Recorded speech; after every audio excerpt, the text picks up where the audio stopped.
अस्सलाम वालेकुम दोस्तों और एसएमजे टेक चैनल में खुशामदीद। हम सब लोग एक्सेल दिन और रात यूज़ कर रहे होते हैं। मगर इसमें हमारे पास कभी कभार इस तरह की कंडीशंस आती हैं जहाँ पे हमें उसमें कोई स्पेसिफिक कंडीशंस लगाने की ज़रूरत पेश आती है ताकि जो भी एंट्री कर रहा हो डेटा की वो मिनिमल गलतियाँ कर सके, क्योंकि ज़ाहिर है ह्यूमन इंटरवेंशन होती है तो उसमें गलती के चांसेस मौजूद होते हैं। तो उस चीज़ को कंट्रोल करने के लिए आप जो भी शीट बनाएँ, तो अच्छी प्रैक्टिस एक ये होती है, अगर उसमें डेटा ऐसा है जो कि आपको एक सर्टेन तरीके से चाहिए, तो उसमें आप इसमें उसमें आप एक तरह से उसकी एक जेनेरिक स्टेटमेंट अलाउ करने के बजाय आप उस पे वैलिडेशन लगा सकते हैं।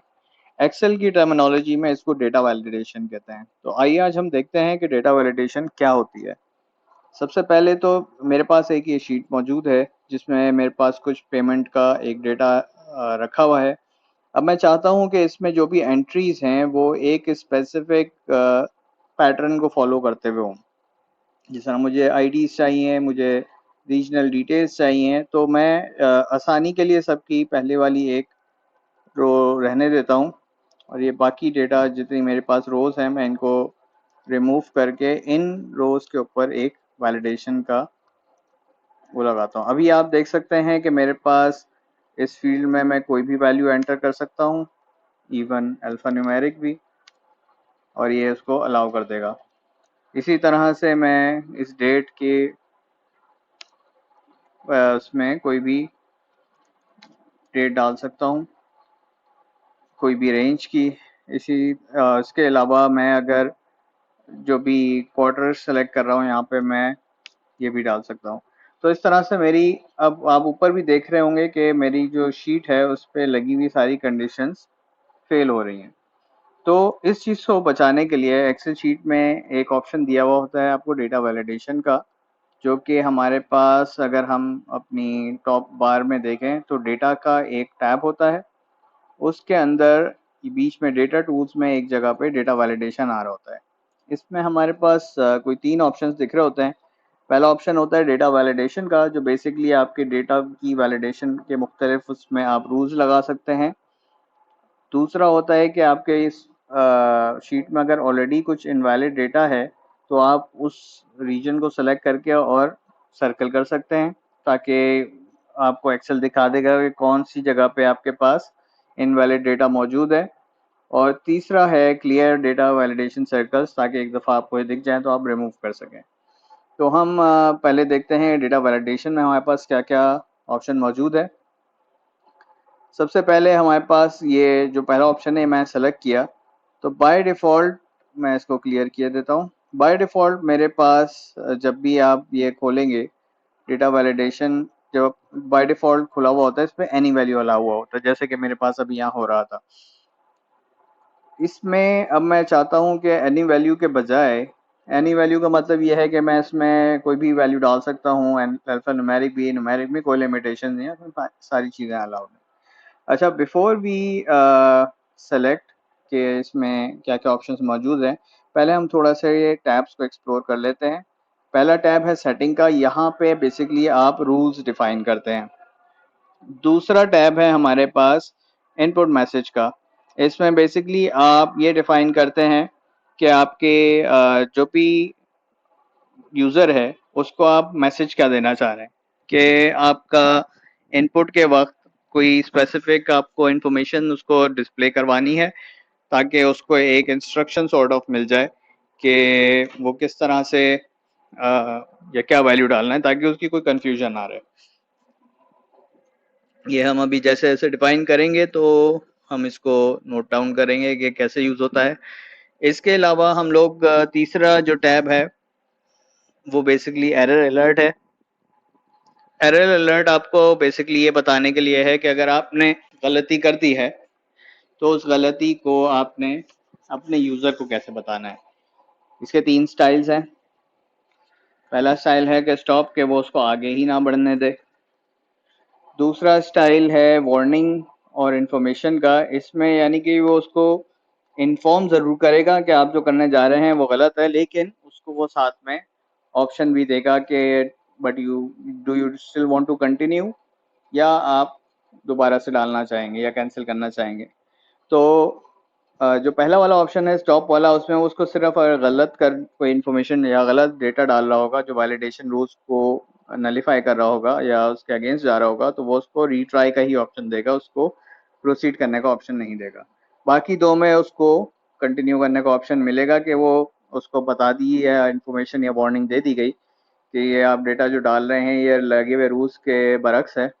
तो बट फिर भी अगर वो कंटिन्यू करना चाहे तो वो कर सकता है। अच्छा, इसमें आप टाइटल दे सकते हैं कि उसको जो डायलॉग बॉक्स एक छोटा सा दिखेगा टूल टिप टाइप का, तो उसका टाइटल क्या होगा और उसके अंदर आप मैसेज क्या देंगे। तो पहले हम अपने डेटा के ऊपर आते हैं। अब जिस तरह से आप देख रहे हैं मेरे पास ये आईडी का एक कॉलम है जिसमें कि मैं चाहता हूँ कि मेरे पास आईडी रिफ्लेक्ट हो। तो मैं इसमें दो टाइप ऑफ रूल्स लगा सकता हूँ। एक होल नंबर का, कि मैं एक रेंज दे दूँ कि आईडीज जो हैं वो कोई भी होल नंबर हो सकता है। होल नंबर यानी जो नॉन डेसिमल नंबर है। लेकिन और दूसरा मैं दे सकता हूँ कि कोई कस्टम रूल लगा दूँ। अच्छा, यहाँ पे मैं कस्टम पे पहले आ रहा हूँ ताकि क्योंकि हमारा पहला कॉलम है तो इसलिए इसको पहले कवर कर लेते हैं। कस्टम बेसिकली आपका एक तरह से आपको अलाउ करता है कि आप अपनी मर्जी का कोई उस पर रूल लगा सकें। फॉर एग्जांपल मैं ये कस्टम सेलेक्ट करता हूँ, फिर आप आगे देखेंगे कि मैं क्या कहना चाह रहा हूँ। कस्टम जैसे ही मैंने सेलेक्ट किया तो उसने दिया हुआ है कि जो भी ब्लैंक्स हैं आप उनको इग्नोर कर दें। अच्छा, यहाँ पे मुझे एक ऑप्शन दे रहा है फार्मूला का। फार्मूला में आपको ये एरो जो बना हुआ दिख रहा है लाइन के ऊपर, अगर मैं इस पर सेलेक्ट करूँगा तो मुझे एक्सेल सिलेक्शन मोड में ले आएगा कि मैं किसी अगर मेरी शीट पे किसी एक जगह कोई फार्मूला यूज़ हो रहा है तो मैं उसको यूटिलाइज कर सकूं। अदरवाइज मैं अगर इसको वापस से खोल लेता हूं तो मैं यहीं पे फार्मूला डिफाइन कर सकता हूं। अब जैसे कि आईडी यूजुअली यूनिक होती है, तो मैं चाहता हूं कि मेरी जो आईडीज एंटर हो वो अपना क्या कहते हैं डुप्लीकेटेड ना हो। तो मैं इसके लिए एक फार्मूला यूज़ करूँगा। ये याद रखिए जब भी फार्मूला की बात होती है तो हम इक्वल्स टू से स्टार्ट करते हैं ताकि एक्सेल को ये पता चल जाए कि ये फार्मूला लग रहा है, कोई फिक्स्ड वैल्यू नहीं है। मैं लगाता हूँ काउंटिफ का एक फंक्शन। काउंटिफ हम अपनी पिछली वीडियोस में कवर कर चुके हैं कि काउंटिफ क्या करता है। काउंटिफ बेसिकली आपकी एक कंडीशनल काउंटिंग करता है कि अगर आपने जो इफ़ की कंडीशन दी हुई है उसके अंदर उसकी बेसिस पे उसको काउंट करेगा। अच्छा, मैं उसको रेंज देना चाहता हूँ अपना के मेरे जो फिक्स्ड कॉलम है या fix cell value from A9, मेरा A9 पहला कॉलम है। मैंने अपनी पिछली वीडियो में बताया था कि ये डॉलर का साइन किस लिए यूज़ किया जाता है। ये बेसिकली अगर आपने अपने डेटा सिलेक्शन को वेरिएबल ना रखना हो, फिक्स रखना हो, तो आप एक्सेल को ये बताते हैं थ्रू डॉलर साइन। तो जब भी आप इस फॉर्मूला को ड्रैग अक्रॉस करेंगे डिफरेंट सेल्स के, तो वो जिस चीज़ के आगे डॉलर लगा हुआ होगा उसकी वैल्यू वो एज इट इज़ रखेगा। अदरवाइज वो क्या करता है, जिस तरह A9 है तो मैं इसको ड्रैग करके नीचे लेके चला जाऊंगा तो ये A10 हो जाएगा खुद ब खुद। तो मैं इस पे एक वैल्यू पे रेंज दे रहा हूँ उसको कि मेरा column A9, sorry cell A9 से लेके सेल अभी हम 17 तक लगा लेते हैं जो आपकी विजिबल उसके अंदर मौजूद है। ये मैंने उसको रेंज दी कि मेरी इस रेंज में जो भी वैल्यू है, फॉर एग्जांपल मैं अभी खड़ा हुआ हूँ सेल नंबर A10 पे। ठीक है, तो मैं ये चेक करना चाह रहा हूँ कि A10 में जो वैल्यू है वो ऊपर इससे पहले दी गई रेंज में अगर मौजूद होती है तो वो उसी वक्त अलाउ करे। अगर वो एक से ज़्यादा दफ़ा मौजूद हो तो वो उसको अलाउ ना करे। तो इसका मतलब लेस देन और इक्वल टू 1 मैं लगा दूंगा। 1 का मतलब है काउंट इफ 1 हो जाएगा तो वो सिर्फ इस पूरे रेंज के अंदर वो एक ही दफ़ा एग्जिस्ट करनी चाहिए, विच शुड बी A10। अगर वो ए और 0 है तो जाहिर है वो अभी वैल्यू एग्जिस्ट ही नहीं करती है। और अगर वो 1 से ज़्यादा होगी दैट मीन्स इस टेबल में एक से ज़्यादा दफ़ा वो आईडी यूज़ हो रही है, तो वो डुप्लीकेट को एक तरह से इन्फॉर्म कर रहा होगा। अब मैं यूज़ करने जाता हूँ, ये तो मैंने लगा दिया एक कस्टम के ऊपर एक फार्मूला। अब मैं यूज़ करने जाता हूँ कि अच्छा, इसने कोई चीज़ पहचान नहीं पाए।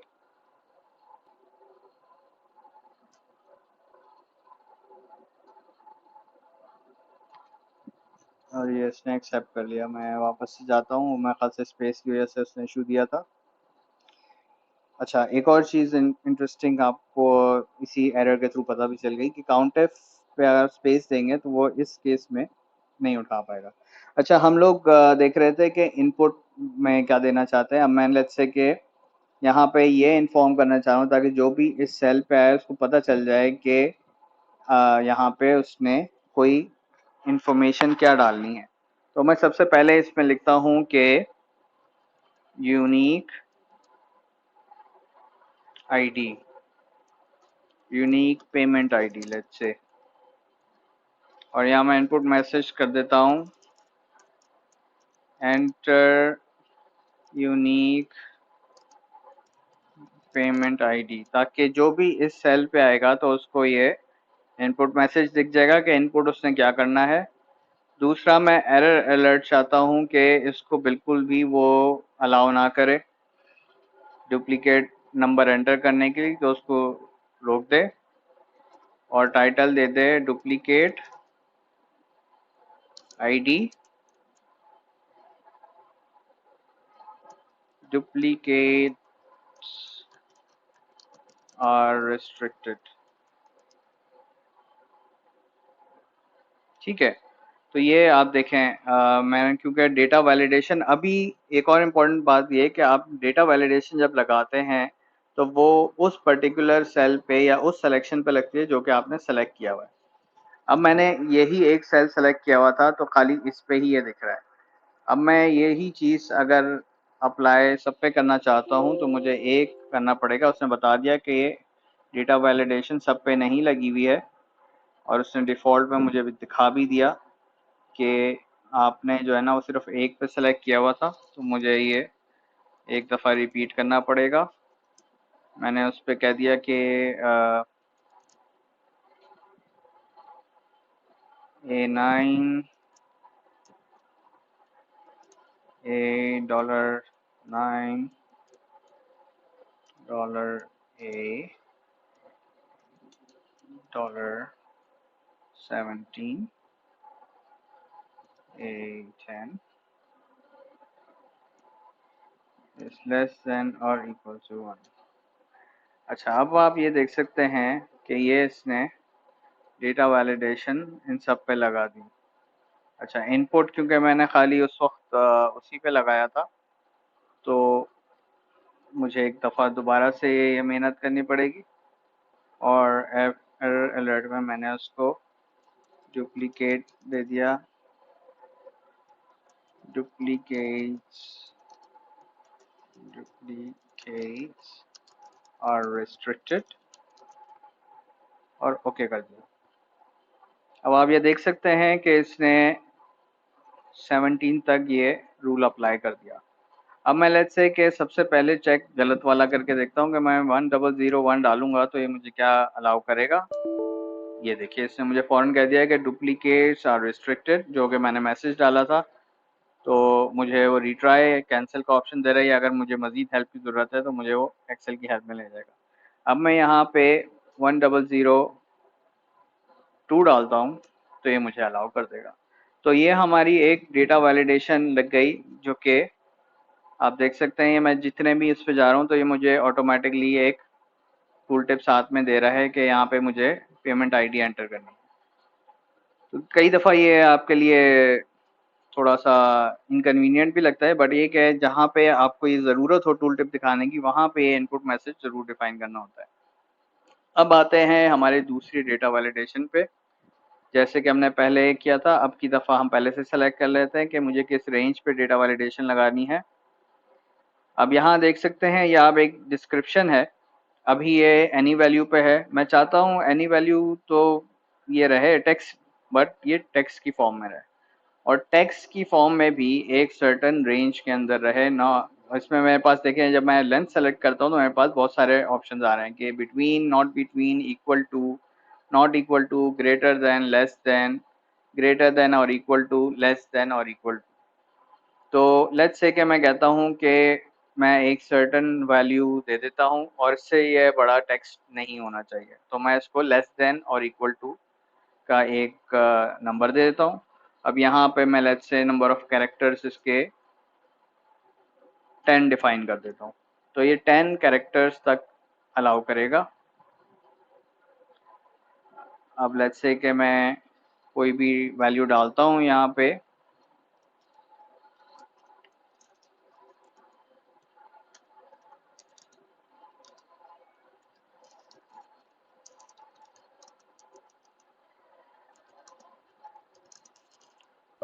ये डेफिनेटली 10 से बड़ा हो गया, तो उसने मुझे फौरन एरर दे दिया। अच्छा, अब यहाँ पे आपने देखा कि मैंने क्योंकि कोई आ, उसको एरर नहीं स्पेसिफाई किया था, तो उसने बस ये बता दिया कि डेटा वैलिडेशन की जो रिस्ट्रिक्शंस है वो आपको रोक रही हैं काम करने से। तो अगर मैं इस पे थोड़ा सा बेहतर इसकी स्पेसिफिकेशन दे दूं, आपकी दबा हम वार्निंग का यूज़ कर लेते हैं ताकि आपको थोड़ा सा आइडिया हो जाए। करेक्टर्स, मैं इसको कह देता हूँ character limit exceeded, only 10 character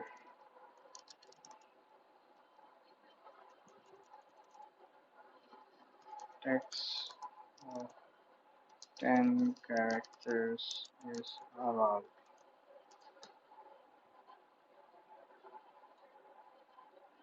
अब मैं यहाँ पे एंटर कर देता हूँ और मैं फिर से वही इंफॉर्मेशन डालता हूँ, reason to details are hair.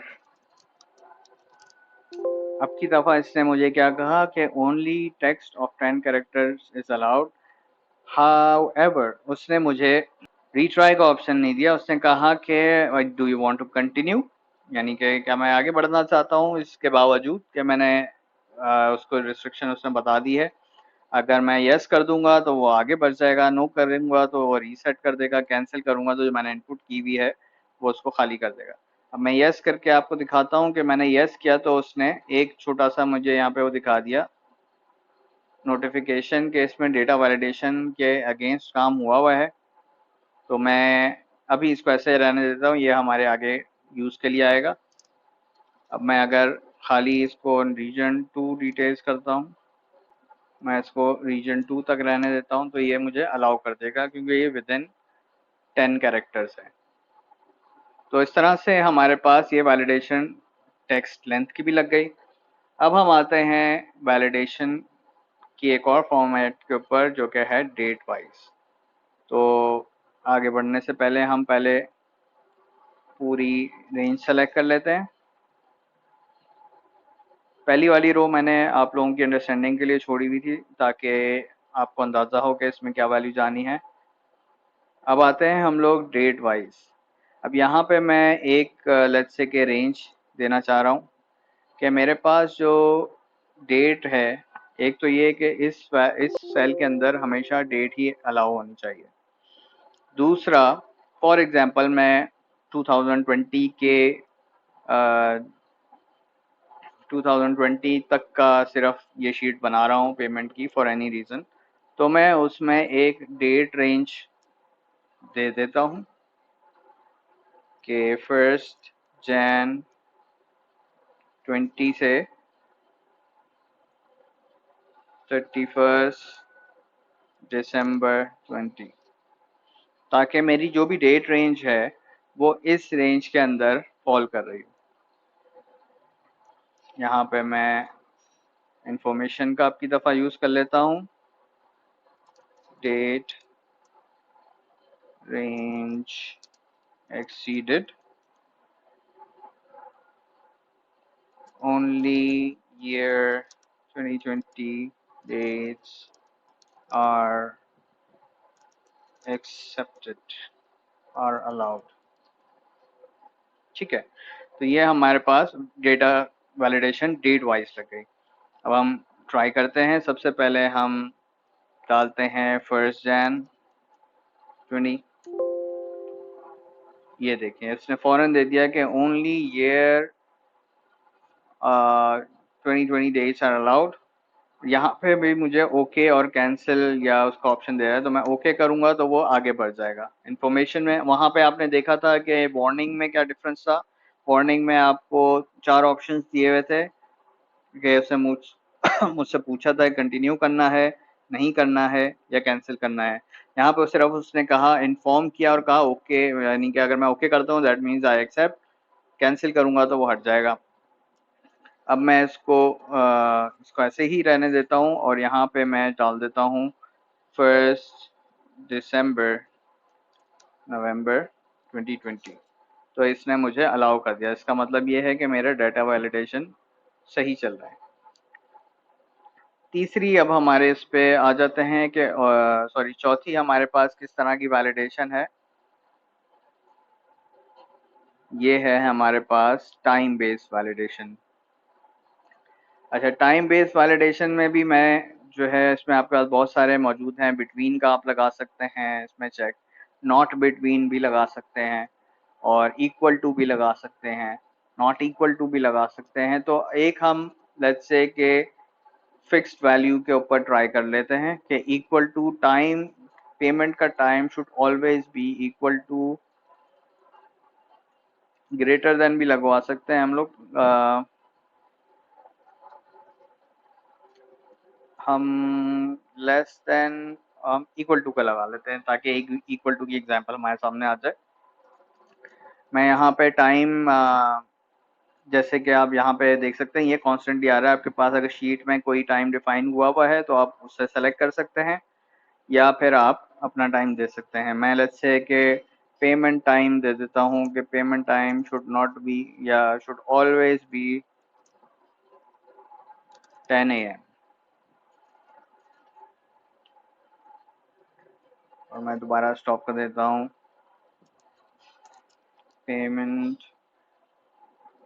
इस पे वार्निंग दे देता हूँ, पेमेंट टाइम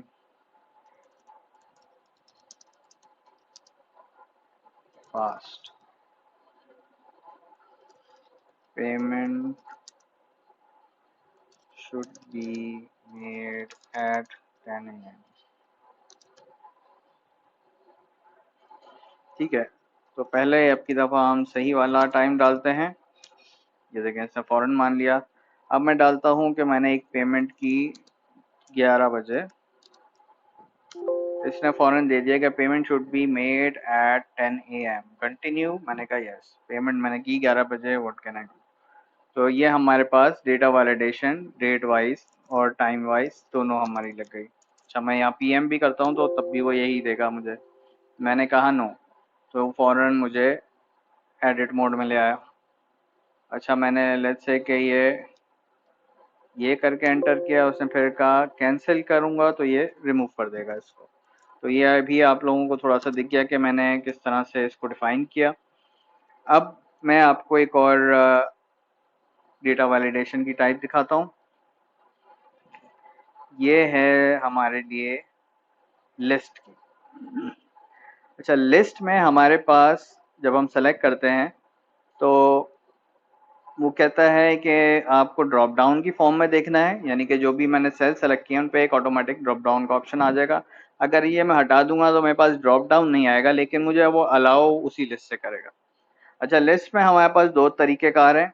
पहले हम एक पहला वाला तरीका देख लेते हैं कि जिसमें कि हम सोर्स पे जो अब तक बात करते आ रहे हैं कि अगर मेरे पास एक लिस्ट मौजूद है मेरे पास मैं तो उसमें मैं किस तरह से उसको सेलेक्ट कर सकता हूँ। तो मैं इस एरो को प्रेस करूँगा और एक्सेल मुझे सिलेक्शन मोड में ले आएगा। मैंने अपने ही इस शीट पे आगे एक लिस्ट डाली हुई है, मैंने ये सेलेक्ट कर ली, इसको वापस से एक्सपेंड किया और इसको ओके कर दिया और मैंने यहाँ पे इन सेल ड्रॉप डाउन सेलेक्ट किया हुआ है। अच्छा, इसको क्योंकि मैं ड्रॉप डाउन दे रहा हूँ तो मैं स्ट्रिक्टली Q1 पे रखूँगा ताकि कोई भी उसके अगेंस्ट वैल्यू अगर सेलेक्टेबल ना हो। मैं जैसे ही ओके करूँगा तो आप देख सकते हैं कि यहाँ पे मेरे पास एक छोटा सा ड्रॉप डाउन का एरो बना हुआ आ गया। इसको मैं सेलेक्ट करूँगा तो मेरे पास ऑप्शंस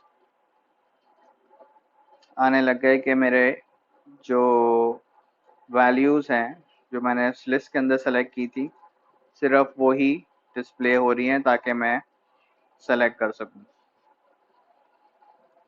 अगर मैं यहाँ पे खुद से Q5 लिख देता हूँ तो मुझे एरर देगा कि this value doesn't match the data validation. तो ये एक हो गए हमारे पास एक फॉर्म ऑफ लिस्ट। दूसरी फॉर्म ऑफ लिस्ट में एक और तरीके से आप कर सकते हैं इसी चीज़ को, ये जो जो मैंने अभी किया हुआ है कि लिस्ट मैंने सेलेक्ट किया यहाँ से और मैंने यहाँ पे कॉमा सेपरेटेड वैल्यूज़ डाल दी। फॉर एग्जांपल मैंने ओपन क्लोज या पेंडिंग डाल दिया, कैंसिल डाल दिया। तो मैं इसको ओके करूँगा और ये भी क्योंकि इस पे है तो ये मैं इसको ऐसे ही रहने देता हूँ। तो आप देख सकते हैं कि मेरे पास ये ओपन का ऑप्शन आ रहा है, क्लोज का ऑप्शन आ रहा है, कैंसिल का ऑप्शन आ रहा है और मैं अगर कोई और वैल्यू डालूंगा पेंडिंग फॉर एग्जांपल, मुझे वो फ़ौरन से एरर दे देगा।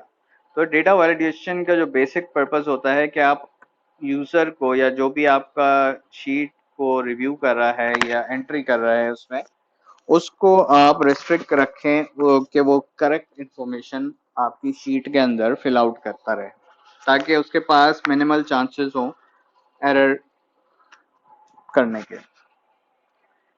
अब आते हैं हमारी अगली फॉर्म के ऊपर। अगला हमारे पास है, पहले मैं सेलेक्ट कर लेता हूँ, ये मैंने अपनी सिलेक्शन को पहले पूरा किया और फिर मैं यहाँ पे आता हूँ अब डेसिमल पे कि मेरे पास जो वैल्यूज़ हैं वो शुड बी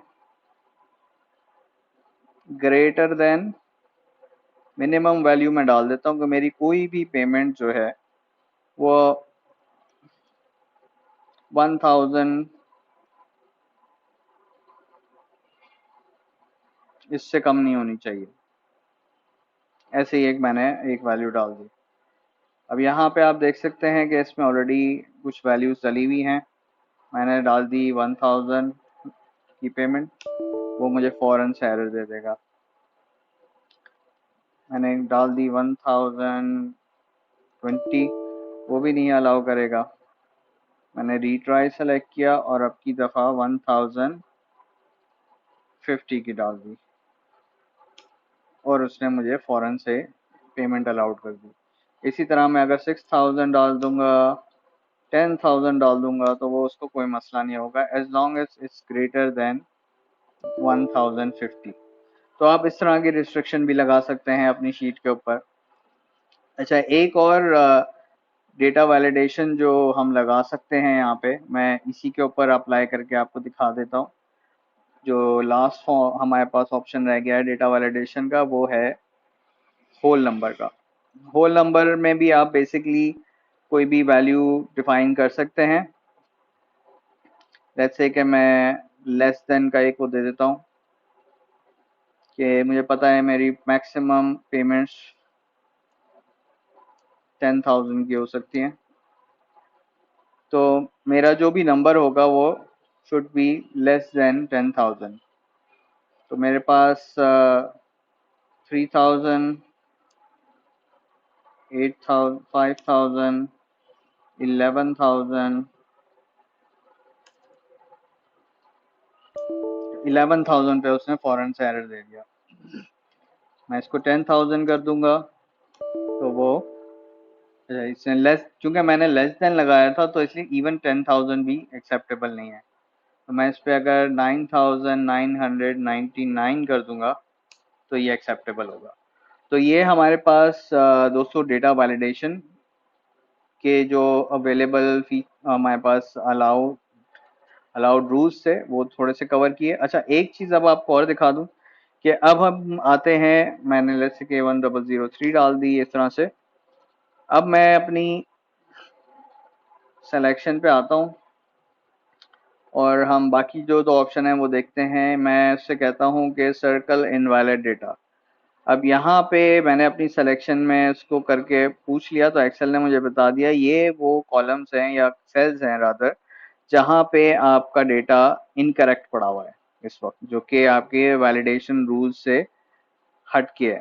ये उस वक्त आपके लिए हेल्पफुल रहती है ये चीज़ सर्कल करना जब आपके पास लार्ज अमाउंट ऑफ डेटा हो और इसमें आपको श्योरिटी ना हो कि वैलिडेशन, जाहिर है अगर आपने स्टॉप वाली वैलिडेशन नहीं लगाई भी तो एनीथिंग कैन, इनकरेक्ट वैल्यू भी उसमें अलाउ हो सकती है, क्योंकि अगर आपने थोड़ी सी लीनियंट रिस्ट्रिक्शन रखी हुई है तो उसको आइडेंटिफाई करने के लिए ये यूज़ होता है।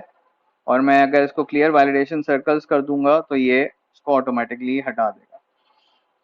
तो ये थी दोस्तों आज की एक वीडियो जो कि डेटा वैलिडेशन पे फोकस थी, how to use data validation के different features in Microsoft Excel. I hope ये आपको बहुत हेल्पफुल रहेगी, क्योंकि ये एक्सेल में बहुत एक्सटेंसिवली यूज होने वाला फीचर है और ये बहुत हेल्पफुल भी है। It it helps in ensuring कि आपका जो भी डेटा है वो क्लीन डेटा हो। तो इसको आप जहाँ पे भी अपनी एक्सेल शीट्स बना रहे हो उसको ज़रूर यूज़ किया करें जहाँ पे पॉसिबिलिटी हो। जाहिर है एक चीज़ की ओवर यूज़ भी थोड़ी सी अच्छी नहीं होती, बट जहाँ पे यूजेज ज़रूरी हो वहाँ ज़रूर यूज़ करनी चाहिए। तो अगर आपको ये वीडियो अच्छी लगी और आपके लिए हेल्पफुल है, प्लीज़ लाइक कीजिएगा और चैनल पे सब्सक्राइब रहिएगा ताकि आपको इस तरह की वीडियोस देखने को मिलती रहें। अपना बहुत ख्याल रखिएगा और अल्लाह हाफ़िज़।